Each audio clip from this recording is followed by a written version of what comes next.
cette chapelle a été construite à la demande des Carmes des Chaux, un ordre monastique, et le projet a été confié à l'abbé Brune, qui à cette époque était le directeur du Grand Séminaire de Rennes, passionné d'architecture et d'archéologie.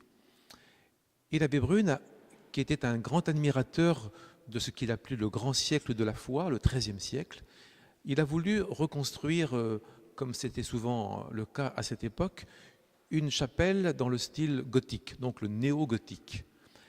Et il a voulu mettre dans cette chapelle quelques éléments nationaux des plus grands édifices de France, notamment un rappel de la merveille du Mont-Saint-Michel, le portail de l'abbaye de Moissac et une rose qui rappelle la cathédrale de Chartres. Ce projet a donné la chapelle des Carmes de Rennes actuellement, qui est un projet particulièrement manifeste du néo-gothique à Rennes.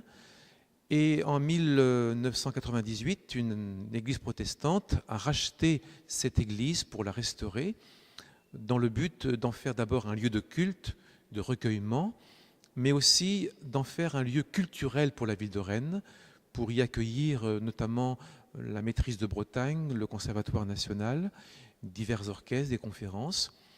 Nous souhaitons que ce lieu très central, à côté de la préfecture de région, soit un lieu d'accueil pour ceux qui recherchent la prière, le recueillement, mais aussi pour la culture, la musique, la méditation sur la Bible. Les travaux sont actuellement en cours. Nous chaulons et nous réparons depuis les voûtes jusqu'au pied des piliers. Tout a été revu, refait. Nous sommes suivis par un architecte en chef des monuments historiques. Les vitraux ont été restaurés.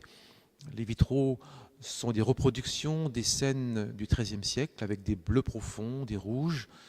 Et la chapelle a gardé, malgré les bons de mars 1943, ces vitraux de 1860, ce qui fait qu'elle a actuellement les plus vieux vitraux de Rennes.